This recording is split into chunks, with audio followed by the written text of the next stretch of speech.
नमस्कार, स्वागत है आप सभी का डीडी न्यूज पर। आप देख रहे हैं मिड डे प्राइम और मैं हूं आपके साथ आर्येंद्र। अगले एक घंटे में हम बात करेंगे देश भर की बड़ी खबरों की, बताएंगे दुनिया भर में कौन कौन सी खबरों पे है सबकी नजर, क्या चल रहा है खेल और अर्थ जगत में भी कुछ झलकियां दिखाएंगे फिल्म, कला और संस्कृति से जुड़ी खबरों की। लेकिन सबसे पहले इस वक्त की बड़ी खबरों हेडलाइंस पर डालते हैं नजर।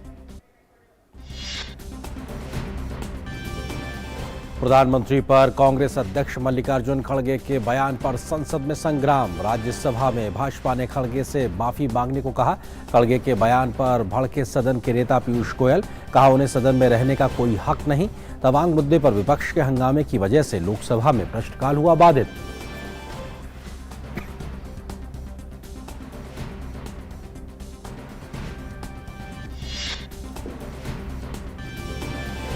तीन यूट्यूब चैनल्स फैला रहे थे फर्जी और भ्रामक खबरें। पीआईबी फैक्ट चेक ने अपनी जांच में की इसकी पुष्टि। News headlines, PM, CJI, supreme court और चुनाव आयोग पर फैला रहा था भ्रामक खबर। सरकारी अपडेट और आज तक लाइव पर भी फैलाई जा रही थी फेक न्यूज।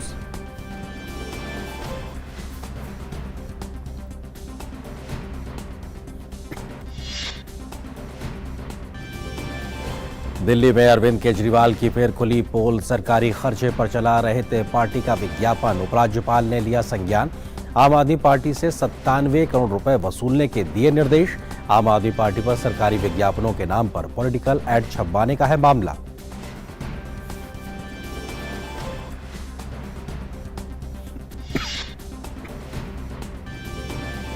केंद्रीय मंत्री स्मृति ईरानी ने कहा कि भारत दुनिया में सफल स्टार्टअप इकोसिस्टम स्थापित करने वाला तीसरा देश। खेल के साथ साथ हर क्षेत्र में युवाओं के अधिकारों के लिए केंद्र कर रहा है लगातार काम।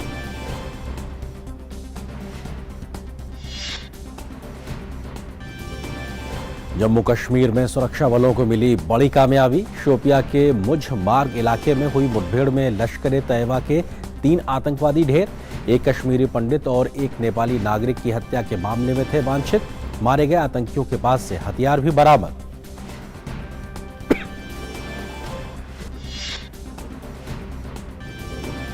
उत्तर भारत में मौसम ने ली करवट। दिल्ली एनसीआर समेत उत्तर भारत के अधिकांश इलाकों में सुबह देखने को मिली घने कोहरे की चादर। कोहरे की वजह से नोएडा आगरा रूट पर दुर्घटना में एक व्यक्ति की मृत्यु और कई अन्य लोग घायल। रेल और हवाई यातायात भी हुआ प्रभावित। अंतर्राष्ट्रीय मुद्रा कोष ने यूक्रेन में आर्थिक स्थिरता बनाए रखने के लिए 4 महीने के कार्यक्रम को दी मंजूरी। भुगतान आवश्यकताओं के बड़े संतुलन और असाधारण रूप से उच्च जोखिमों के बीच दाता देशों को आगे बढ़कर आने के लिए बनाया गया है कार्यक्रम।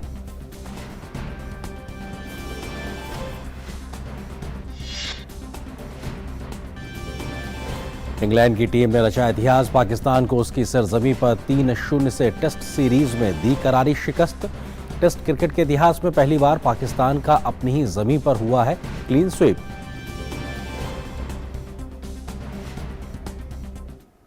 तो हेडलाइंस के बाद में खबरों पर डालते हैं विस्तार से नजर और सबसे पहले आज की बड़ी खबर से करते हैं शुरुआत।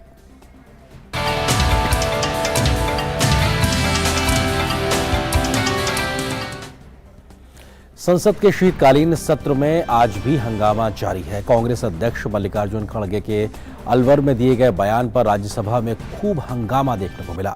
बीजेपी सदस्यों ने खड़गे से माफी मांगने की मांग करते हुए नारेबाजी शुरू कर दी। इस पर खड़गे ने कहा कि उन्होंने कुछ गलत नहीं कहा और वह अपनी बात पर कायम है। केंद्रीय मंत्री पीयूष गोयल ने मांग की है कि जब तक खड़गे माफी नहीं मांगते उन्हें सदन में रहने की अनुमति ना दी जाए। पीयूष गोयल ने कहा कि कल अलवर में विपक्ष के नेता मल्लिकार्जुन खड़गे ने अभद्र भाषण दिया था। जिस भाषा का प्रयोग किया था वह दुर्भाग्यपूर्ण है।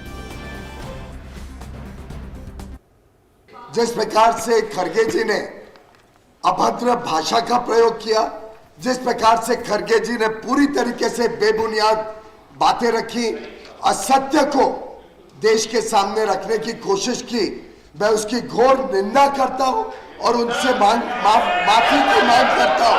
उन्होंने माफी मांगनी चाहिए भारतीय जनता पार्टी से, उन्हें माफी मांगनी चाहिए इस देश की जनता से, जिन्होंने आज एब्सोल्यूट मेजॉरिटी की सरकार भाजपा के सदस्यों को चुन के बनाई है। आज विश्व की सबसे बड़ी पार्टी भारतीय जनता पार्टी। वहीं इस बीच सभापति जगदीप धनखड़ ने सत्ता पक्ष और विपक्ष के सदस्यों के रवैये पर नाराजगी जताई और कार्रवाई जारी रखने की अपील की।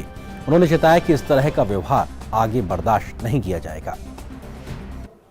135 करोड़ जनता हम पर हंस रही है।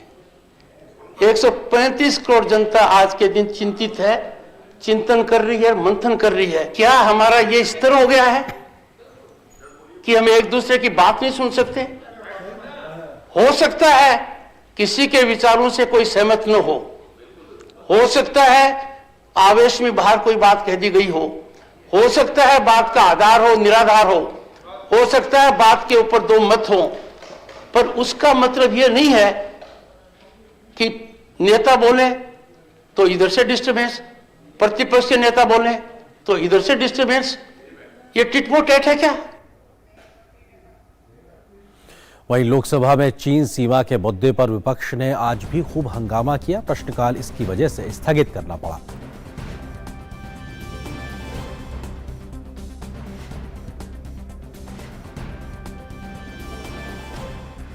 तो वहीं संसद के बाहर भी भाजपा के नेताओं ने मल्लिकार्जुन खड़गे को आड़े हाथों लिया है।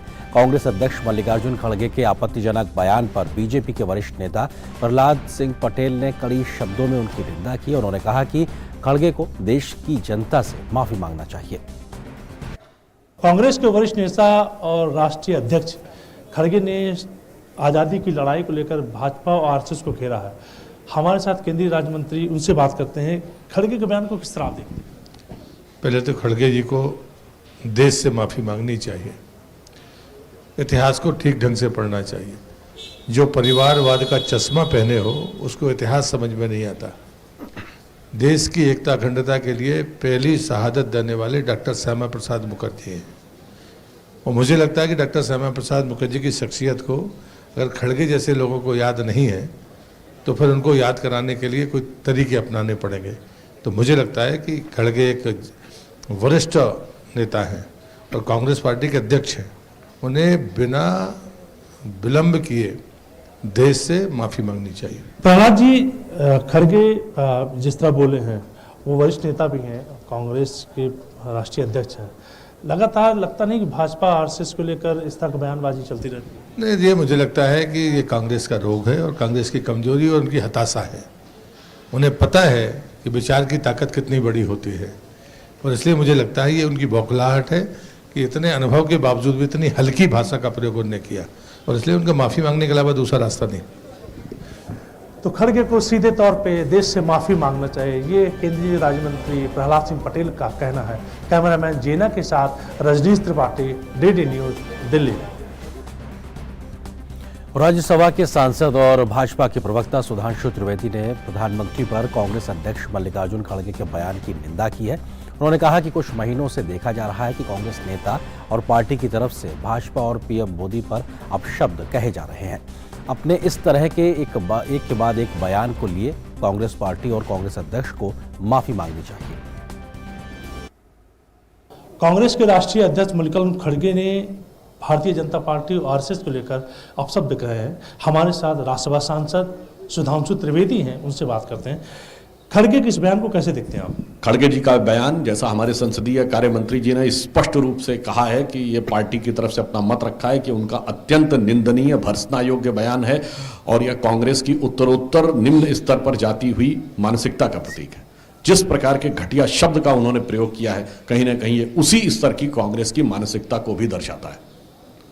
कांग्रेस का यह कहना कि स्वतंत्रता आंदोलन के एकमेव स्वयंभू विरासत के उत्तराधिकारी वही हैं, तो ये सभी क्रांतिकारियों का अपमान है। शचीन्द्रनाथ सान्याल, बाघा जतीन से लेके खुदीराम बोस, वीर सावरकर, चंद्रशेखर आजाद, भगत सिंह, अशफाक उल्ला खां, सभी का अपमान है और आज़ाद हिंद फौज के सभी सेनानियों का अपमान है। रास बिहारी बोस जी से लेके सुभाष चंद्र बोस जी से लेके जनरल शहनवाज ढिल्लों और सभी का अपमान है। और यह भी मैं याद दिलाना चाहता हूं, आज 20 दिसंबर है, कल 19 दिसंबर रामप्रसाद बिस्मिल जी का बलिदान दिवस था, जिनको काकोरी केस में फांसी हुई थी। और मैं याद दिलाना चाहता हूं कि उस काकोरी केस में कांग्रेस के ही एक नेता जगत नारायण मुल्ला अंग्रेजों के वकील थे, जो क्रांतिकारियों के विरुद्ध मुकदमा लड़कर ब्रिटिश सरकार की तरफ से उन्हें सुनिश्चित कर रहे थे कि उन्हें फांसी होनी चाहिए। वो लोग आज स्वतंत्रता आंदोलन का दावा करते हैं। 1910 में वीर सावरकर को जब 2 जन्मों के कारावास की सजा हुई तो 1910 में कांग्रेस का अध्यक्ष ब्रिटिश सरकार का सेक्रेटरी विलियम बैडनबर्न था।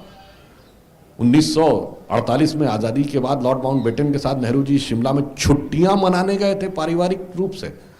इसलिए मैं कहना चाहता हूं, जो ईमानदारी से स्वतंत्रता संग्राम लड़े नहीं वही सारा श्रेय लेने की बात करते हैं, और उन्होंने श्रेय ले भी लिया। इस पर मुझे वही एक पंक्ति याद आती है कि नौरंगिए सियासत दौरा तो देखिए कि मंजिल मिली उन्हीं को जो शरीके सफर न थे। जब तक खड़गे माफी नहीं मांगेंगे तब तक सदन चलने नहीं दिया जाएगा। कैमरामैन जेना के साथ रजनीश त्रिपाठी, डीडी न्यूज, दिल्ली। राहुल गांधी ने कहा है कि विदेशों में हिंदी की कोई प्रतिष्ठा नहीं है। इस पर केंद्रीय मंत्री अश्विनी चौबे ने पलटवार किया है और कहा है कि राहुल गांधी को ननिहाल भले ही इटली है, लेकिन वह पैदा तो हिंदुस्तान में हुए हैं। ऐसे में उन्हें हिंदी के प्रति प्रेम दिखाना चाहिए, ना कि नफरत का भाव। अटल जी जैसे लोग, सुषमा स्वराज, हमारे भारत के प्रधानमंत्री श्री नरेंद्र मोदी जी बार बार संयुक्त राष्ट्र संघ में हिंदी की बात करते हैं। पूरी दुनिया आज हिंदी का सम्मान करता है, लेकिन ये सोच इनके दिमाग में क्या बैठा है? अरे आप इटली के ननिहाल है, आपका भारत के हिंदुस्तानी हो, गर्व से कहो कि हम हिंदुस्तानी हैं, और जो हिंदुस्तानी होगा उसका मन में हिंदी के प्रति प्रेम जरूर रहेगा। इसलिए हिंदी के बारे में ऐसी ओछी बात करना अत्यंत ही दुर्भाग्यपूर्ण है। और डीडी न्यूज के साथ खास बातचीत में केंद्रीय मंत्री अश्विनी चौबे ने पीएम मोदी पर कांग्रेस अध्यक्ष मल्लिकार्जुन खड़गे के बयान को भी बेहद आपत्तिजनक करार दिया है। अत्यंत ही दुर्भाग्यपूर्ण है कि इस प्रकार के कांग्रेस के अध्यक्ष को हो क्या गया है। बीजेपी के बारे में बीजेपी को कुत्ता कह करके उनकी भावना क्या है? जाकी रही भावना जैसी, तीन मूरत देखई तीन तैसी। जिसकी भावना वही है वो समझे कि वो क्या है। और संसद में आज की पूरी गतिविधियों और किस प्रकार से गतिरोध बना, इसको लेकर अधिक बातचीत करने के लिए हमारे सहयोगी संवाददाता राजेश राज इस वक्त संसद भवन परिसर से हमारे साथ में जुड़ रहे हैं। उनका अब रुख करते हैं। राजेश, अगर देखा जाए तो कांग्रेस अध्यक्ष मल्लिकार्जुन खड़गे का जो बयान, बेहद आपत्तिजनक बयान है, उसको लेकर ज्यादा हंगामा देखने को मिल रहा है और संसद में गतिरोध का एक बड़ी वजह है। राजेश जी बिल्कुल, आपने सही कहा कि जो भारतीय राष्ट्रीय कांग्रेस के जो अध्यक्ष है मल्लिकार्जुन खड़गे, जो राज्यसभा में प्रतिपक्ष के नेता भी हैं, उनके एक बयान को लेकर भारतीय जनता पार्टी के जो सांसद हैं वो बहुत आंदोलित नजर आ रहे हैं। और जिस तरीके से बीजेपी के सांसदों ने लोकसभा के भीतर हंगामा खड़ा किया है, उसकी वजह से कहीं न कहीं लोकसभा की कार्रवाई जो है वो बाधित हुई है। राज्यसभा में भी गतिरोध पैदा करने की कोशिश की गई। हालांकि जगदीप धनखड़ जो सभापति हैं, उन्होंने काफी समझाने बुझाने की कोशिश भी की सदन के भीतर, और संसदीय परंपराओं और मर्यादाओं का जो ज्ञान है, जो बात है, वो भी उन्होंने पढ़ाने की कोशिश की और कहा कि अगर सत्ता पक्ष की तरफ से नेता सदन उठते हों और विपक्ष की तरफ से विपक्ष के नेता उठते हों और इसी तरह से अवरोध लगातार अगर पैदा होता रहेगा तो फिर संसदीय परंपराओं मर्यादाओं की रक्षा कैसे होगी। और इसको लेकर जगदीप धनखड़ ने काफी नाराजगी भी जताई है। तो हम कह सकते हैं कि सदन के भीतर और बाहर मल्लिकार्जुन खड़गे का जो बयान है वो सुर्खियों में है, और उसकी वजह से कहीं न कहीं बीजेपी के जो नेता हैं वो बेहद आंदोलित नजर आ रहे हैं। राजेश, लेकिन जिस प्रकार से लगातार माफी की बात बीजेपी की ओर से की जा रही है, मल्लिकार्जुन खड़गे माफी मांगे, वो एक दिखाता है कि गतिरोध अभी बना हुआ है, लेकिन इस गतिरोध से आगे का रास्ता कैसे निकलेगा, इसको लेकर कोई बातचीत, कोई सुखबुहाट? देखिए, सत्ता पक्ष की कोशिश हमेशा रही है कि सदन चले, लेकिन आज जिस तरीके से भारतीय जनता पार्टी के आजादी की लड़ाई में जो उनकी भूमिका रही है, उस पर सवाल खड़ा किया कांग्रेस के।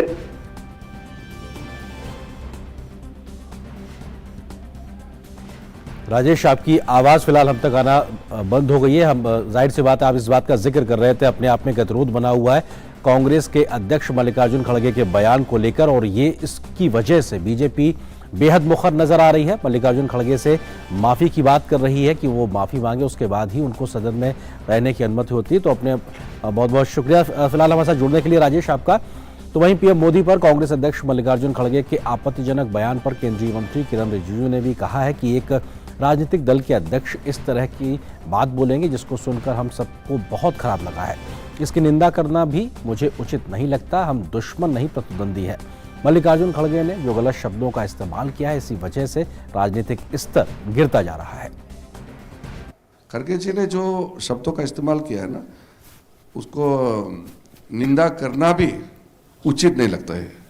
इस तरह का बातें नहीं करना चाहिए। वो कांग्रेस का अध्यक्ष है, ऐसे बातों का जवाब देना भी बहुत मुझे तकलीफ होता है। ऐसा नहीं बोलना चाहिए। खड़गे जी का जो वक्तव्य है, जो भी उन्होंने कहा है, बहुत गलत बात बोला है।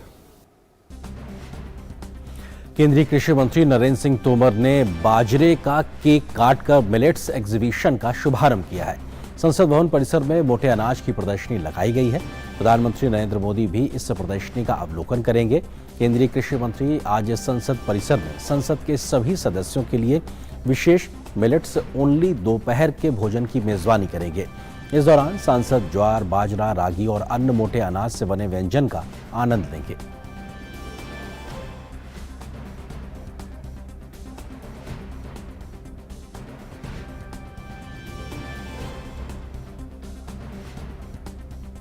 फिलहाल यहां पर एक छोटे से ब्रेक के लिए रुकते हैं। हमने फसल बीमा योजना को अधिक प्रभावी बनाया, उसके दायरे में ज्यादा किसानों को लाए। नहीं है डर, नहीं फिकर, मिली हमें नई डगर। फसल का करवा के बीमा, किसान की चिंता को छीना। हुआ सुरक्षित कल, सुरक्षित फसल निश्चित किसान। फसल बीमा सबका समाधान। आज ही प्रधानमंत्री फसल बीमा योजना से जुड़ें और फसल नुकसान से होने वाली आर्थिक हानि से निश्चिंत हो जाएं, ताकि प्राकृतिक और स्थानीय आपदा पर भी फसल नुकसान होने पर आप उसकी सही कीमत पाएं। प्रधानमंत्री फसल बीमा से जुड़ने के लिए आज ही नजदीकी कृषि कार्यालय, सहकारी समिति, बैंक शाखा, अधिकृत बीमा कंपनी या जन सेवा केंद्र में जाएं, क्योंकि सुरक्षित फसल निश्चिंत किसान। फसल बीमा सबका समाधान। कृषि एवं किसान कल्याण मंत्रालय, भारत सरकार। REC unleashes the potential of energy. REC funds energy. Funding that catalyzes. Funding that inspires. Funding that transforms. For sustainability and reliability. For investment and development. Adding value every day in every way. This is what our energy is. This is REC.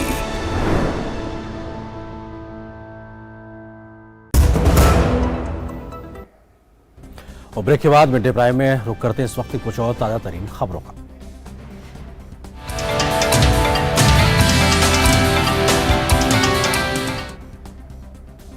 Delhi के उपराज्यपाल विनय कुमार सक्सेना ने आज मुख्यमंत्री अरविंद केजरीवाल को एक और झटका दिया है।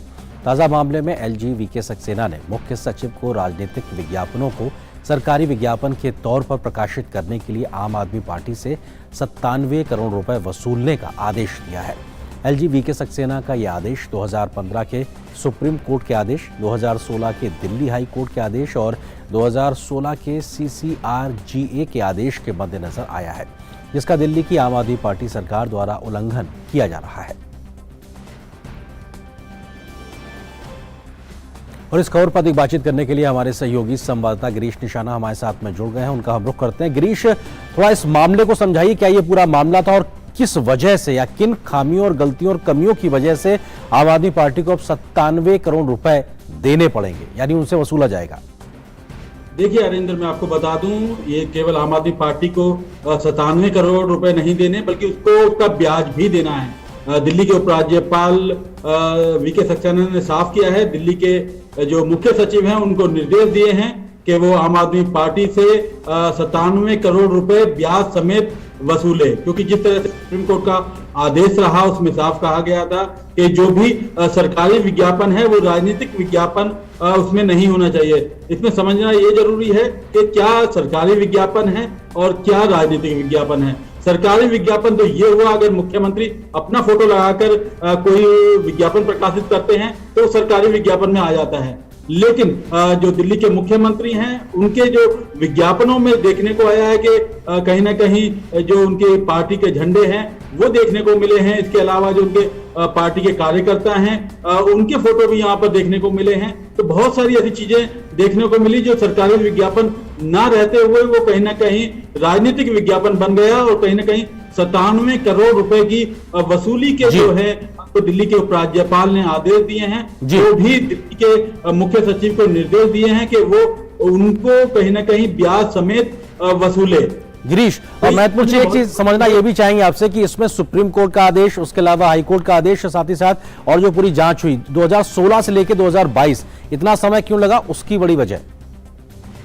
जी बिल्कुल, देखिए जिस तरह से लगातार मामला पहले कोर्ट में भी गया था कि लगातार जो आम आदमी पार्टी है, जो दिल्ली के मुख्यमंत्री हैं, वो कहीं ना कहीं जो सरकारी विज्ञापनों का दुरुपयोग कर रहे हैं और उसको फिर राजनीतिक विज्ञापनों में उसमें फायदा उठा रहे हैं। उसके लिए सुप्रीम कोर्ट में मामला भी था। सुप्रीम कोर्ट ने ये आदेश दिया था कि इस मामले को पूरी तरह से देखा जाए और दिल्ली के उपराज्यपाल इसमें पूरी वसूली कराएं। तो अब कहीं ना कहीं जो दिल्ली के उपराज्यपाल हैं वीके सक्सेना ने इसमें अपना पूरा हस्तक्षेप किया है और दिल्ली के जो मुख्य सचिव हैं उनको निर्देश दिया है कि इस तरह से ये विज्ञापन की जो सरकारी विज्ञापनों को राजनीतिक विज्ञापनों में बदलकर जो मामला आया है सामने 97 करोड़ रुपए वो वसूले, कहीं ना कहीं वो पूरी तरह से ब्याज समेत वसूले, क्योंकि जिस तरह से 2015 के सुप्रीम कोर्ट का आदेश था, इसके अलावा 2016 में भी दिल्ली हाई कोर्ट का आदेश था और 2016 के CCRGA के आदेश पर भी ये कार्रवाई कहीं ना कहीं उपराज्यपाल ने की है। और इसके अलावा तो दिल्ली के उपराज्यपाल ने उन्होंने कहा है कि न केवल 97 करोड़ रुपए वसूला जाना है आम आदमी पार्टी से, बल्कि इसके अलावा जो शब्दार्थ करके जो उन्होंने एक एजेंसी बनाई हुई है दिल्ली के अंदर जो DIP के साथ संलग्न है, DIP मतलब directorate of information and publicity, सूचना एवं प्रचार निदेशालय जो दिल्ली का है, उसके साथ जो शब्दार्थ जो है एजेंसी है जो पूरी तरह विज्ञापनों को देखती है और उसके अंदर उन्होंने साफ कहा है कि इसका जो भी आगे से दिशा निर्देश जो भी संचालन करेंगे वो सरकारी अधिकारी ही करेंगे, क्योंकि अभी तक इसके अंदर आम आदमी पार्टी के जो कार्यकर्ता हैं कुछ उनको मामला दिया हुआ था, वो लोग देख रहे थे। जो दिल्ली के मुख्यमंत्री अरविंद केजरीवाल हैं जिन्होंने उनका नाम भेजा हुआ था, वो लोग इस शब्दार्थ एजेंसी को देख रहे थे। लेकिन अब जो दिल्ली के उपराज्यपाल हैं उन्होंने साफ है कि इस एजेंसी को भी अब सरकारी अधिकारी देखेंगे, DIP के अधीन इसको देखा जाएगा पूरी तरह से। गिरीश, एक महत्वपूर्ण चीज ये, क्योंकि बीते लंबे समय से अरविंद केजरीवाल और आम आदमी पार्टी पे आरोप लगता रहा है कि साहब वो विज्ञापन वाली सरकार है और उसमें भी अब आम लोगों के पैसे के आधार पर राजनीतिक लाभ लेने का मामला साफ तौर पर दिखाई पड़ रहा है। जी बिल्कुल, अब सवालों के घेरे में है आम आदमी पार्टी इस समय, क्योंकि देखिए पिछले काफी दिनों से आप जगह जगह देखेंगे दिल्ली के अंदर आपको विज्ञापन दिख जाएंगे, तो कहीं ना कहीं विज्ञापन वाली सरकार इसको कहा जाने लगा है देश के अंदर। और लेकिन अब केवल विज्ञापन, सरकारी विज्ञापन तक सीमित नहीं रहा, उन सरकारी विज्ञापनों को राजनीतिक विज्ञापन के रूप में परोसा जा रहा है जनता के सामने। तो एक अलग संदेश इस समय दिल्ली के अंदर जा रहा है कि जो पार्टी ईमानदारी की बात करती है वो भी आज कहीं ना कहीं भ्रष्टाचार के अंदर संलिप्त होती नजर आ रही है। और इसका कहीं ना कहीं जो सुप्रीम कोर्ट ने भी पहले आदेश दिया, हाई कोर्ट ने भी आदेश दिया, अब उसकी जो वसूली की जाएगी तो अलग संदेश जाएगा। लोगों के बीच में क्या संदेश जा रहा है ये सब लोग जानते हैं, लेकिन फिलहाल आम आदमी पार्टी सवालों के घेरे में जरूर खड़ी हो गई है। बिल्कुल एक नजीर बनता कहीं ना कहीं मामला दिखाई पड़ेगा इस प्रकार की अगर पैसे की वसूली होती है। शुक्रिया गिरीश, हमारे साथ जुड़ने के लिए, इस विषय पर विस्तार से बात करने के लिए शुक्रिया आपका। अगली खबर की ओर रुख करते हैं। PIB ने अपने फैक्ट चेक में पाया है कि कुछ YouTube चैनल्स प्रधानमंत्री, भारत के सर्वोच्च न्यायालय, भारत के मुख्य न्यायाधीश और भारत के चुनाव आयोग के बारे में गलत और भ्रामक खबरें फैला रहे हैं। एक YouTube चैनल जिसका नाम न्यूज हेडलाइन है वो प्रधानमंत्री, भारत के सर्वोच्च न्यायालय, भारत के मुख्य न्यायाधीश और भारत के चुनाव आयोग के बारे में फेक न्यूज का प्रचार करता पाया गया है। एक अन्य YouTube चैनल सरकारी अपडेट नाम का भी एक भारत सरकार की विभिन्न योजनाओं के बारे में भ्रामक प्रचार करता पाया गया है। PIB फैक्ट चेक ने इसकी लगभग सभी सामग्री को नकली पाया और इसे अपने ट्विटर हैंडल के माध्यम से साझा किया। इसके अलावा YouTube चैनल आज तक लाइव के नाम से भी गलत खबरों का एक और अड्डा पाया गया है। 65,000 से अधिक ग्राहकों के साथ YouTube चैनल्स ने विभिन्न व्यक्तियों की मृत्यु के बारे में झूठे दावे किए हैं तो सरकार के फैसलों के बारे में भी गलत सूचनाएं जनता के साथ साझा की हैं। और इस खबर पर अधिक बातचीत करने के लिए हमारे सहयोगी शैलेंद्र मिश्र हमारे साथ में जुड़ गए। उनका हम रुख करते हैं। शैलेंद्र, महत्वपूर्ण चीज ये है कि जो पीआईबी फैक्ट चेक की बात हो या फिर आईएनबी मिनिस्ट्री के माध्यम से हमने लगातार देखा है कि फेक न्यूज के ऊपर एक बड़ा कदम उठाया जाता रहा है, लेकिन गाहे बगाहे इस प्रकार के तमाम ऐसे नाम जो तमाम बड़े मीडिया संस्थानों से मिलते जुलते नाम होते हैं फिर ना फिर सामने आ ही जाते हैं और लोग इस प्रकार की भ्रामक खबरों को सब्सक्राइब करते भी दिखाई पड़ते हैं। देखिए आर्यन, ऐसा देखने को मिला है कि जो नामी संस्थान हैं उनसे मिलते जुलते नाम, बड़े एंकर्स की फोटो लगाकर जो भ्रामक खबरें हैं, फेक न्यूज है, उन्हें फैलाया जाता है। और ये जो फैक्ट चेक में पाया गया, पीआईबी फैक्ट चेक में, कि दरअसल प्रधानमंत्री, सुप्रीम कोर्ट, चीफ जस्टिस, चुनाव आयोग का हवाला देते हुए दरअसल गलत खबरें प्रसारित की गई हैं। ये बताया गया कि कर्ज माफी हो गई है, ईवीएम को लेकर भ्रामक खबरें प्रचारित की गई, सुप्रीम कोर्ट के फैसले को लेकर भ्रामक खबरें प्रचारित की गई, इसी के साथ ही साथ कि आधार और पैन से खाते में पैसे आएंगे, इस पर भ्रामक खबरें प्रचारित की गई। तो दरअसल देखने को ये मिला है कि ये जो 3 यूट्यूब चैनल हैं ये लगातार भ्रामक और फेक जो खबर है वो महत्वपूर्ण विषयों पर उसका प्रचार प्रसार कर रहे थे, यूट्यूब चैनल पर उसे डाल रहे थे। और यही वजह है कि पीआईबी का जो फैक्ट चेक है सूचना प्रसारण मंत्रालय के अंतर्गत, उसने अपने इस फैक्ट चेक में पाया है कि ये 3 प्रमुख यूट्यूब चैनल हैं जिनकी अच्छी खासी संख्या है देखने वालों की, वो भ्रामक और फेक खबरें प्रचारित कर रहे हैं। शैलेंद्र, क्या ये जानकारी भी इसको चलाने वाले लोग कौन थे? क्या इसमें कोई और प्रकार की कोई संलिप्तता भी अभी तक जानकारी आ पाई इसको लेकर? देखिए, हम जानते हैं कि पीआईबी फैक्ट चेक के देखता है कि कौन कौन सी खबर है जो गलत है और वो समय समय पर इस बात की सूचना देता रहता है। कोई शिकायत भी कर सकता है, उसके लिए भी एक पोर्टल है कि अगर उसे किसी व्यक्ति को लगता है कि कोई गलत खबर प्रसारित की गई है तो उसकी फैक्ट चेकिंग की जाती है। आईटी मंत्रालय और सूचना प्रसारण मंत्रालय हम जानते हैं कि समय समय पर यूट्यूब चैनलों को बैन करता है। ऐसे 100 से ज्यादा यूट्यूब चैनल बैन किए जा चुके हैं। वो कहां से प्रसारित हो रहे थे, उनका जो उस खबर का जो ओरिजिन था, फेक खबर का, वो कहां था, तब उसकी पूरी जानकारी भी साथ में आती है। तो जब ये फैक्ट चेक से पता चला है कि ये चैनल भ्रामक खबरें यूट्यूब चैनल प्रसारित कर रहे हैं, तो अगर इन पर कार्रवाई होती है, जिसकी एक संभावना भी बनती है, तो निश्चित तौर पर ये चैनल कहां से इसको संचालित किया जा रहा था या इसका ओरिजिन यहीं भारत में है या कहीं दूसरे देशों की से ये खबर प्रचारित की जा रही थी, सबका पूरा एक डाटा साथ में सामने आएगा। निश्चित तौर पर अभी ये बताया गया है कि ये बड़े मीडिया संस्थानों से मिलते जुलते नाम वाले चैनल हैं जो चलाए जा रहे हैं। तो निश्चित तौर पर उन पर पीआईबी फैक्ट चेक में पाया गया है कि ये गलत खबर फैला रहे हैं। शुक्रिया शैलेंद्र, इस खबर पर अधिक विस्तार से बात करने के लिए, हमारे साथ जुड़ने के लिए शुक्रिया आपका। आगे बढ़ते हैं। जम्मू कश्मीर में सुरक्षा बलों को एक बड़ी कामयाबी मिली है। शोपिया के मुझ मार्ग इलाके में हुई मुठभेड़ में सुरक्षा बलों ने लश्कर ए तैयबा के 3 आतंकवादियों को मार गिराया है। आतंकवादियों में से 2 की पहचान हुई है, जिनमें से एक की पहचान शोपिया के लतीफ लोन के रूप में हुई है, जो कश्मीरी पंडित पूरन कृष्ण भट्ट की हत्या में शामिल था। तो वहीं दूसरे आतंकी की पहचान अनंतनाग के उमर नजीर के रूप में हुई है, जो कि नेपाल के तिल बहादुर थापा की हत्या में शामिल था। आतंकवादियों के पास से एक 47 राइफल और 2 पिस्तौल भी बरामद हुई हैं।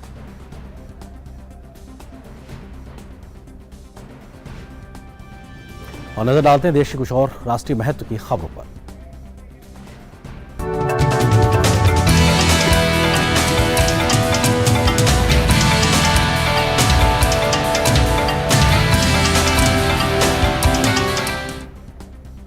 राष्ट्रीय प्राइम में सबसे पहले बात बिहार के छपरा में जहरीली शराब के खिलाफ छापेमारी कर रही पुलिस और उत्पाद विभाग की टीम पर शराब का अवैध व्यापार करने वालों ने हमला किया है।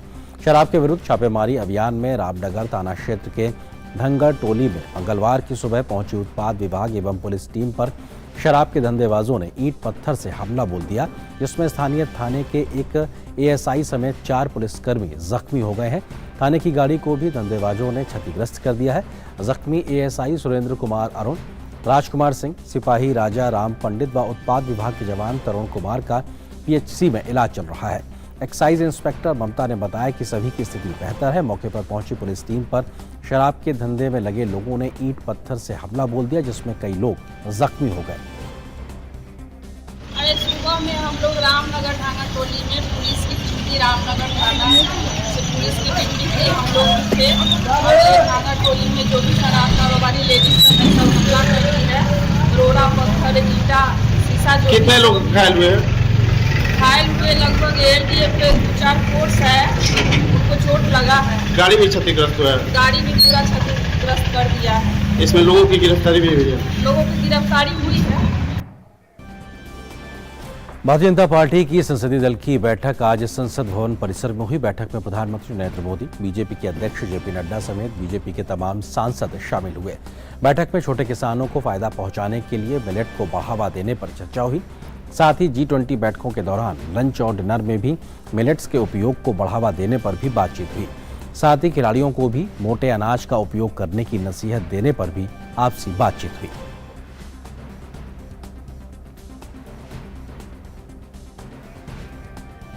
ये छोटे फार्मर को विशेष रूप से, जब ये दुनिया में अभी 200 से ज़्यादा मेहमान, 200 ज़्यादा से ज़्यादा मीटिंग हो रहा है, लाखों से ज़्यादा लोग G20 में आ रहे हैं, उन सब लोगों को कहाँ भी पॉसिबल है, कहाँ भी डिनर वगैरह होगा, वहाँ हम मिलेट का भी कुछ तो कुछ आइटम रखेंगे। संसदीय कार्य मंत्री प्रहलाद जोशी ने कहा कि पीएम मोदी ने मिलेट्स की गीत स्पर्धा, मिलेट्स की निबंध स्पर्धा, मिलेट्स पर स्कूल कॉलेजों में चर्चा का भी आह्वान किया। उन्होंने कहा कि यह एक जन आंदोलन बनना चाहिए। माननीय प्रधानमंत्री जी ने इस सप्ताह उनका ये थ्रस्ट था कि इंटरनेशनल मिलेट ईयर जो मनाने जा रहा है 2023, उसके बारे में माननीय प्रधानमंत्री जी ने विशेष रूप से उन्होंने आग्रहपूर्वक विषय हमारे सामने रखा है। भारत सरकार जो लिखा था यूएन को कि अंतर्राष्ट्रीय मिलेट वर्ष मनाना चाहिए, उसके कारण हो गए। तो माननीय प्रधानमंत्री जी ने इसको 2 विषयों में 2 आयाम दिया। भारत की G20 अध्यक्षता के तहत पहली संयुक्त वित्त और स्वास्थ्य कार्य बल की बैठक वर्चुअली आयोजित की जाएगी। पिछले हफ्ते बेंगलुरु में वित्त मंत्रियों और केंद्रीय बैंकों के प्रतिनिधियों तथा रूपरेखा समूह की बैठक के बाद भारत की G20 की अध्यक्षता में वित्तीय ट्रैक की यह तीसरी बैठक होगी। संयुक्त वित्त और स्वास्थ्य कार्य बल का गठन पिछले वर्ष रोम में G20 लीडर्स शिखर बैठक के दौरान किया गया था। कार्यबल का उद्देश्य महामारी की रोकथाम, तैयारी और प्रक्रिया से संबंधित मुद्दों पर संवाद और वैश्विक सहयोग बढ़ाना है।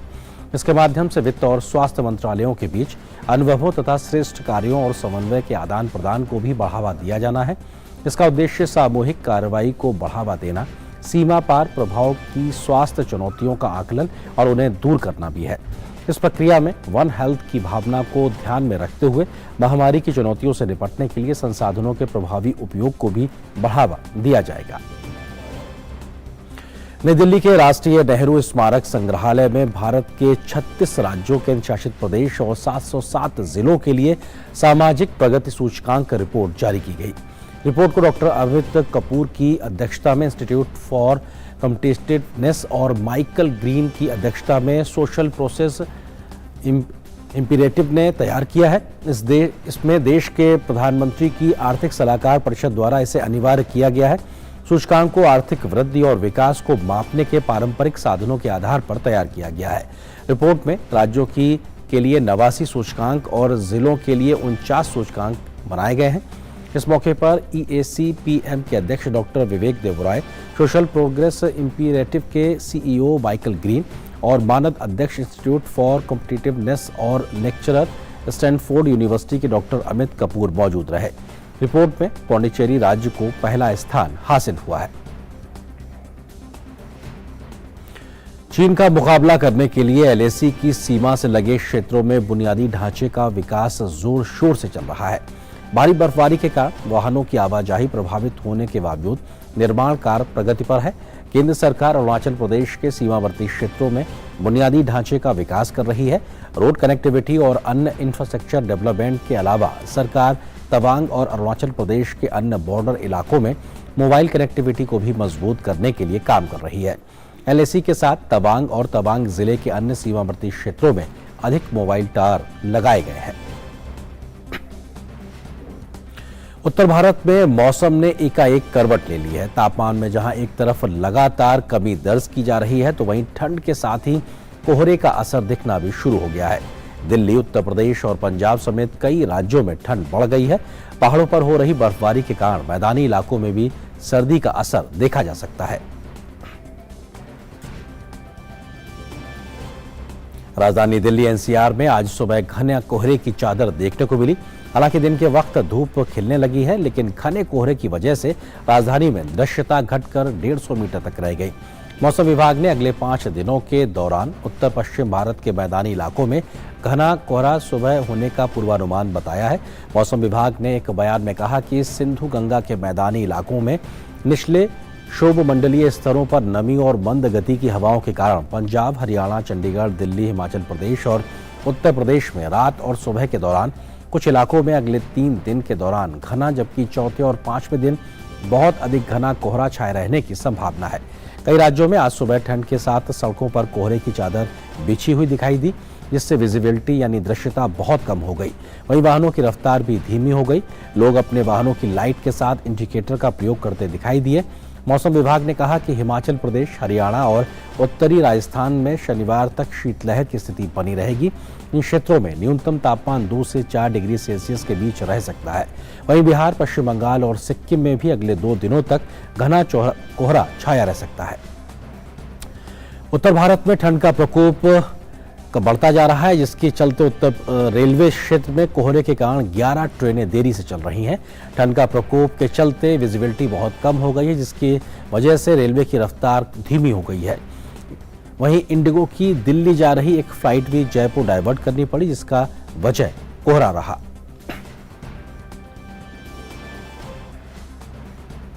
दिल्ली, उत्तर प्रदेश समेत पूरे उत्तर भारत में घने कोहरे की चादर दिखाई पड़ रही है। दिल्ली से सटे ग्रेटर नोएडा में घने कोहरे की वजह से एक बस पलट गई। ननकौर थाना क्षेत्र में गलगोटिया यूनिवर्सिटी के सामने यह बड़ा हादसा हुआ है। बस के आगे चल रहा कंटेनर अचानक रुकने से बस पीछे से टकरा गई। इस हादसे में एक व्यक्ति की मृत्यु हो गई है और करीब 20 लोग घायल हुए हैं। मौके पर पुलिस की टीम पहुंची और रेस्क्यू ऑपरेशन शुरू किया गया। हादसे में घायल लोगों को अस्पताल पहुंचाया जा रहा है। जानकारी के मुताबिक बस झांसी से होते हुए दिल्ली जा रही थी, जिसमें 60 यात्री सवार थे।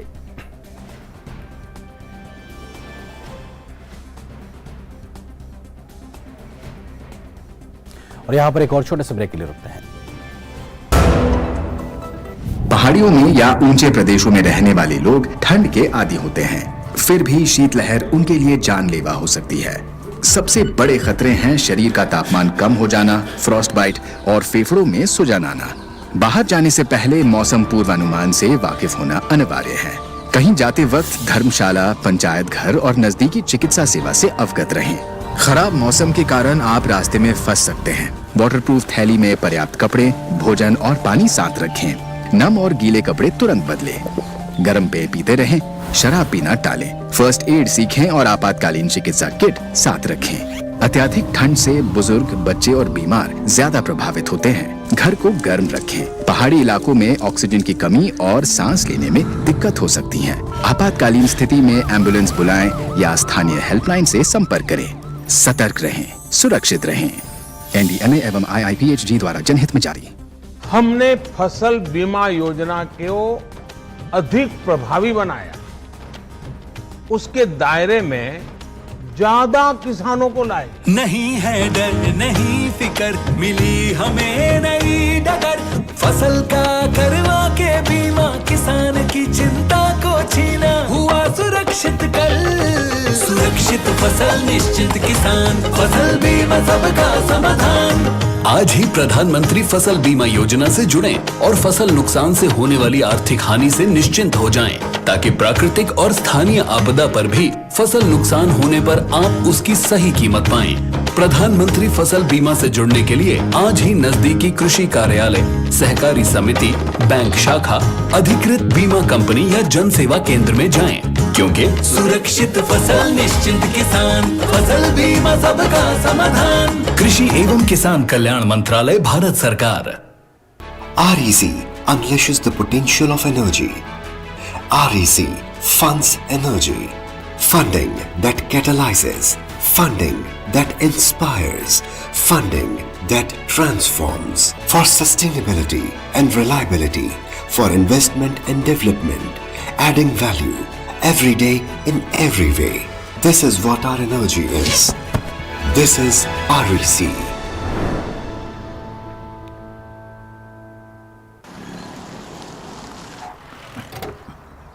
Thank you sir.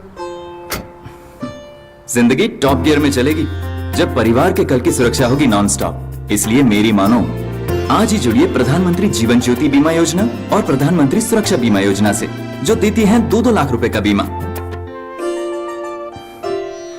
दिखाइए समझदारी, निभाइए जिम्मेदारी।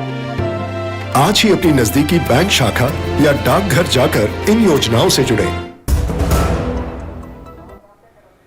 और ब्रेक के बाद मिड डे प्राइम में अब देखते हैं खबरें खेल जगत से जुड़ी हुई।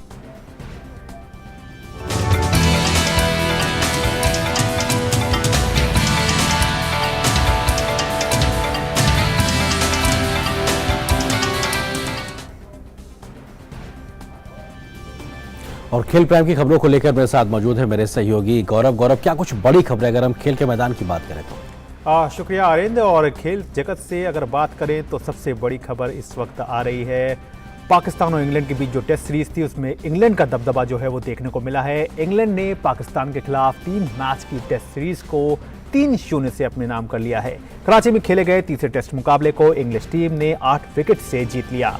इस जीत के साथ ही इंग्लैंड ने टेस्ट सीरीज को 3-0 से जीतने में सफलता हासिल की। इंग्लैंड ने पाकिस्तान में रचा इतिहास।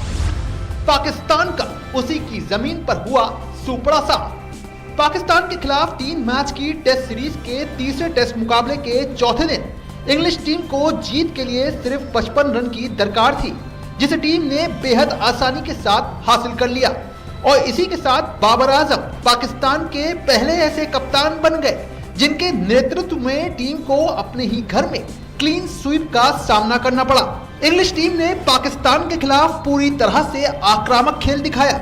इस टेस्ट मैच में पाकिस्तान ने पहली पारी में 306 रन का स्कोर बनाया, जबकि इंग्लैंड ने पहली पारी में 354 रन बनाए, जिसके जवाब में पाकिस्तान की दूसरी पारी सिर्फ 216 रन पर सिमट गई और इंग्लैंड के सामने जीत के लिए 167 रन का लक्ष्य रखा गया, जिसे इंग्लिश टीम ने आसानी के साथ 2 विकेट पर 170 रन बना हासिल कर लिया।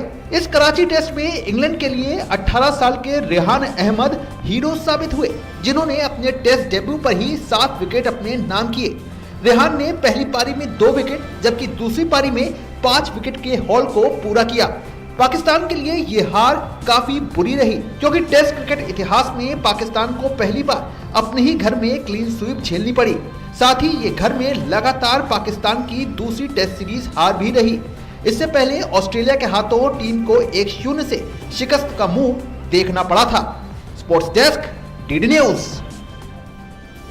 तो पाकिस्तान की ये हार जो है वो भारतीय टीम के लिए भी इस लिहाज से अच्छी है, क्योंकि अब वर्ल्ड टेस्ट चैंपियनशिप में भारत के लिए जो दरवाजे हैं वो और भी ज़्यादा मजबूती के साथ, फाइनल के जो दरवाजे हैं उसमें और भी ज़्यादा उम्मीदें जो हैं वो कायम हो गई है। भारतीय टीम अभी फिलहाल बांग्लादेश के खिलाफ टेस्ट सीरीज़ खेल रही है, जिसमें पहला टेस्ट टीम जीत चुकी है और दूसरा टेस्ट जो है वो 22 दिसंबर से जो है वो मीरपुर में खेला जाएगा।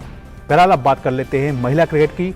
ऑस्ट्रेलिया के खिलाफ सीरीज गंवा चुकी भारतीय महिला क्रिकेट टीम 5वें और अंतिम T20 में आज मैदान पर खेलने उतरेगी। भारत ने अभी तक ऑस्ट्रेलिया को कड़ी चुनौती दी है, लेकिन सुपर ओवर तक खिंचे मैच में जीत दर्ज करने के अलावा वो सफलता हासिल नहीं कर पाई है। ऑस्ट्रेलिया की चैंपियन टीम अभी तक सभी मैचों में भारतीय टीम द्वारा बनाए गए दबाव से उबरने में सफल रही है। पहले 2 मैचों में ऑस्ट्रेलिया के शीर्ष क्रम ने शानदार प्रदर्शन किया, लेकिन इसके बाद अगले दोनों मैचों में भारतीय गेंदबाजों ने उनके शीर्ष क्रम को परेशानी में डाल दिया था। फरवरी में दक्षिण अफ्रीका में होने वाले T20 विश्व कप से पहले ऑस्ट्रेलिया के खिलाफ खेलना भारत की तैयारियों के लिहाज से अच्छा माना जा रहा है। और अब बात कर लेते हैं फुटबॉल की। फीफा विश्व कप 2022 का खिताब जीतने वाली अर्जेंटीना टीम के हीरो लायनल मेसी सोमवार देर रात अर्जेंटीना पहुंच गए। मेसी हाथों में ट्रॉफी लिए प्लेन से उतरे और उन्होंने ट्रॉफी को लहराकर अपनी खुशी का इजहार किया। गौरतलब है कि अर्जेंटीना ने विश्व कप के फाइनल मुकाबले में फ्रांस की टीम को पेनाल्टी शूटआउट में 4-2 से शिकस्त दी। लियोनेल मेसी ने टूर्नामेंट में कुल 7 गोल किए और उन्होंने टूर्नामेंट के सर्वश्रेष्ठ खिलाड़ी यानी गोल्डन बॉल का पुरस्कार भी जीता। अर्जेंटीना ने 36 साल के बाद इस खिताब को जीता है। इससे पहले टीम ने 1978 और 1986 में विश्व कप खिताब पर अपने नाम की मोहर लगाई थी। अब बात कर लेते हैं टेनिस की। दिग्गज टेनिस खिलाड़ी वीनस विलियम्स को अगले महीने होने वाले ऑस्ट्रेलियाई ओपन में वाइल्ड कार्ड से प्रवेश दिया गया है। 25 सालों में ये पहला अवसर है जब वीनस को किसी ग्रैंड स्लैम में प्रवेश पाने के लिए वाइल्ड कार्ड का सहारा लेना पड़ा है। गौरतलब है कि 42 साल की वीनस ऑस्ट्रेलियाई ओपन में 2 बार फाइनल में जगह बना चुकी हैं। वो 2017 के फाइनल में अपनी छोटी बहन सेरेना विलियम्स से हार गई थी। ये 22वां अवसर होगा जब वीनस ऑस्ट्रेलियन ओपन में हिस्सा लेंगी। साल का पहला ग्रैंड स्लैम ऑस्ट्रेलियन ओपन 16 से 29 जनवरी के बीच खेला जाएगा।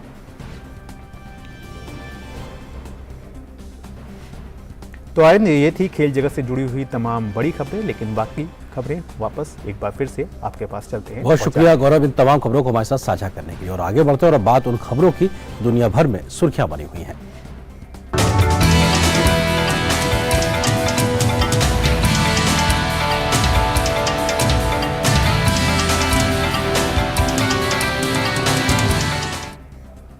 और विश्व प्राइम में सबसे पहले बात चीन की करते हैं। चीन में कोविड के लगातार बढ़ते संक्रमण के कारण अधिकारी कोविड-19 के साथ जीने की तैयारी कर रहे हैं।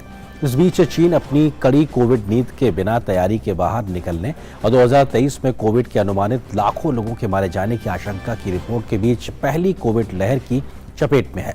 कोविड संक्रमण बड़े शहरों में, छोटे शहरों और ग्रामीण क्षेत्रों में फैल रहा है। चीन के बड़े शहर सुनसान हैं। संक्रमण से लगातार बढ़ोतरी के भय के कारण लोग या तो अपने घरों में बंद हैं या फिर संक्रमित होने के कारण क्वारंटीन कर रहे हैं। पाकिस्तान में बलूचिस्तान के खुचदार जिले में कल को एक जोरदार विस्फोट हुआ है, जिसमें कम से कम 13 लोग घायल हो गए हैं, जिन्हें अस्पताल में भर्ती करा दिया गया है। घायलों में से 2 की हालत गंभीर बताई गई है। पुलिस अधिकारियों ने बताया कि विस्फोट रात के समय हुआ। इस कारण ज्यादातर दुकानें बंद थीं और सड़क पर लोग भी कम मौजूद थे, इसलिए घटना में ज्यादा जान माल का नुकसान नहीं हुआ। पुलिस ने पूरे इलाके की घेराबंदी कर दी है। संयुक्त राष्ट्र महासचिव एंटोनियो गुटेरेस ने आशा व्यक्त की है कि सुरक्षा परिषद में रुके हुए सुधारों की प्रक्रिया आगे बढ़ेगी।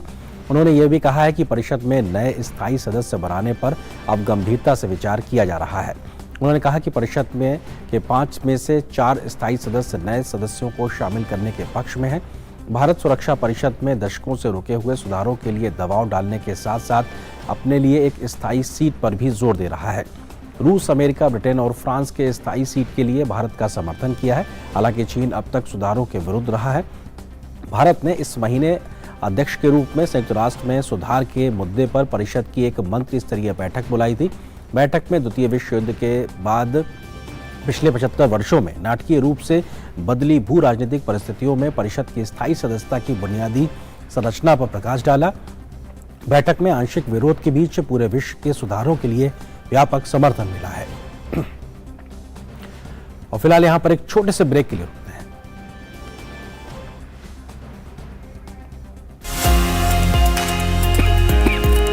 क्या आप एक सफल एंटरप्रेन्योर बनना चाहते हैं? क्या आप भी दुनिया की सबसे बड़ी समस्याओं का समाधान करना चाहते हैं? मैं आपको समझाऊंगा बिजनेस की सबसे ज्यादा जरूरी स्ट्रैटेजीज। एक ऐसा टीवी शो जहां आप मिलते हैं उन स्टार्टअप फाउंडर से जिन्हें सम्मानित किया गया है नेशनल स्टार्टअप अवार्ड से। मिलिए मुझसे स्टार्टअप चैंपियंस के दूसरे संस्करण में। देखिए स्टार्टअप चैंपियंस 2.0 केवल डीडी नेटवर्क पर।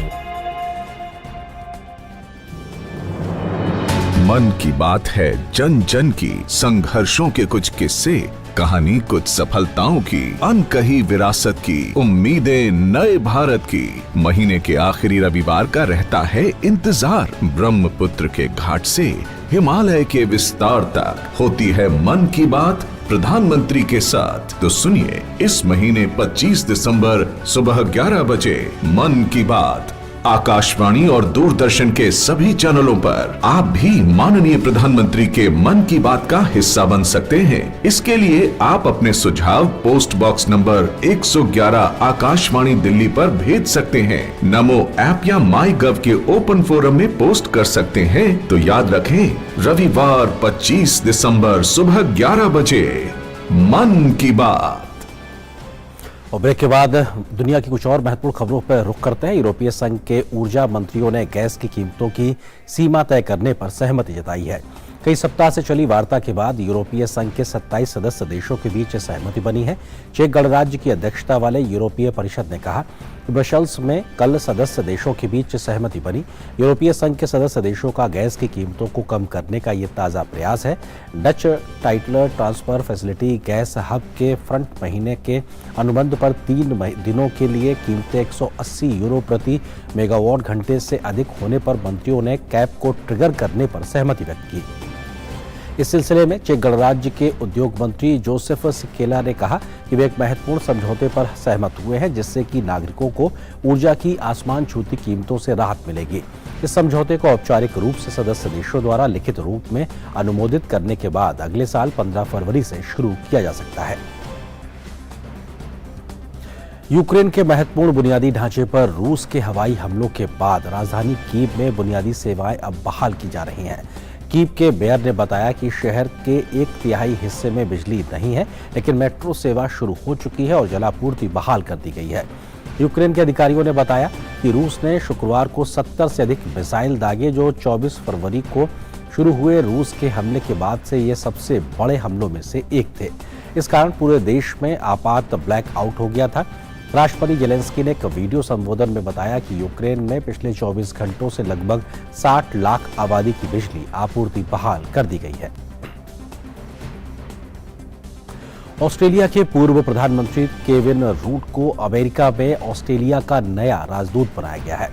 ऑस्ट्रेलिया के प्रधानमंत्री एंथनी एल्बनीज ने इस कदम की घोषणा करते हुए कहा कि केविन रूट का बेजोड़ अनुभव काफी काम आएगा। रूट ऑस्ट्रेलिया के पूर्व विदेश मंत्री भी रह चुके हैं और उन्हें अमेरिका के साथ रक्षा सहयोग को गहरा करने का काम सौंपा जाएगा, क्योंकि ऑस्ट्रेलिया अमेरिका प्रौद्योगिकी के साथ अपनी सैन्य क्षमताओं को बढ़ावा देना चाहता है।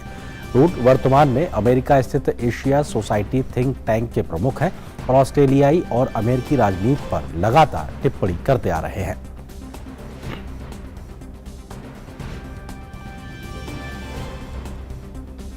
दक्षिणी जॉर्डन में सोमवार को एक अशांत क्षेत्र में छापेमारी के दौरान 3 पुलिसकर्मी मारे गए। पिछले सप्ताह मारे गए एक पुलिस कमांडर के संदिग्ध हथियारों की गिरफ्तारी करने के लिए पुलिसकर्मी इस इलाके में पहुंचे थे। इसी दौरान मुठभेड़ हुई, जिसमें मुख्य संदिग्ध भी मारा गया। जॉर्डन पुलिस के अनुसार 9 संदिग्धों को गिरफ्तार किया गया है। साथ ही कई हथियार और गोला बारूद भी बरामद किए गए हैं। गौरतलब है कि ईंधनों के अधिक कीमतों को लेकर शहरों में प्रदर्शन चल रहे हैं। इस बीच पिछले गुरुवार को प्रदर्शनकारियों के साथ झड़प के दौरान मान प्रांत के उप पुलिस प्रमुख की गोली मारकर हत्या कर दी गई थी, जिसके बाद पुलिस के विशेष बलों के एक संदिग्ध की पहचान कर इलाके में छापेमारी की। इस दौरान एक संदिग्ध ने गोलियां चलानी शुरू कर दी, जिसमें 3 अधिकारी मारे गए और 5 घायल हो गए।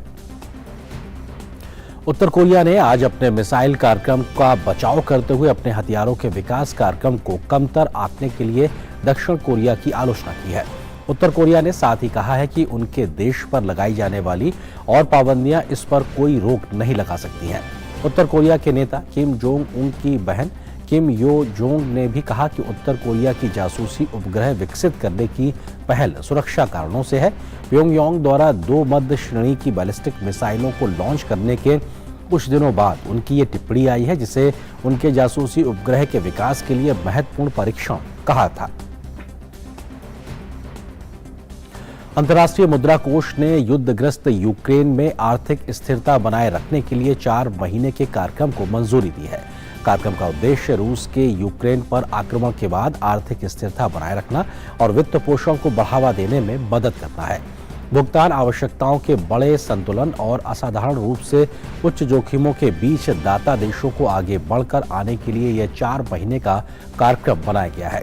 एक आधिकारिक बयान में IMF ने कहा है कि 4 महीने के इस कार्यक्रम को 9 दिसंबर को प्रबंधन द्वारा अनुमोदित किया गया था और सोमवार को बोर्ड द्वारा इस पर चर्चा की गई। IMF का अनुमान है कि यूक्रेन को 2023 में 40 से 57 बिलियन डॉलर तक की आवश्यकता होगी। रूस के राष्ट्रपति व्लादिमीर पुतिन ने कहा कि रूस किसी देश को अपने में मिलाने का इरादा नहीं रखता है। बेलारूस के दौरे पर पहुंचे रूसी राष्ट्रपति पुतिन ने बेलारूस के राष्ट्रपति अलेक्जेंडर लुकाशेंको के साथ संयुक्त प्रेस वार्ता के दौरान कहा कि ऐसी अफवाहें कुछ शरारती तत्वों की तरफ से आ रही हैं। पुतिन ने दोनों देशों के बीच संबंधों को निकटतम सहयोग का बताया है। इससे पहले रूस और बेलारूस के राष्ट्रपतियों के बीच मिन्स्क में भेंट हुई। दोनों नेताओं ने व्यापार और अर्थव्यवस्था से जुड़े मुद्दों पर चर्चा की। बेलारूस की पुतिन की यात्रा से युद्ध में रूस को और सैन्य मदद मिलने की उम्मीद जताई जा रही है। पुतिन के बेलारूस पहुंचने से कुछ ही घंटे पहले रूसी सेना ने यूक्रेन पर ड्रोन हमला किया था। इन्हीं खबरों के साथ मिड डे प्राइम के आज के इस अंक में फिलहाल बस इतना है, लेकिन डीडी न्यूज पर खबरों का सफर लगातार जारी रहेगा। नमस्कार।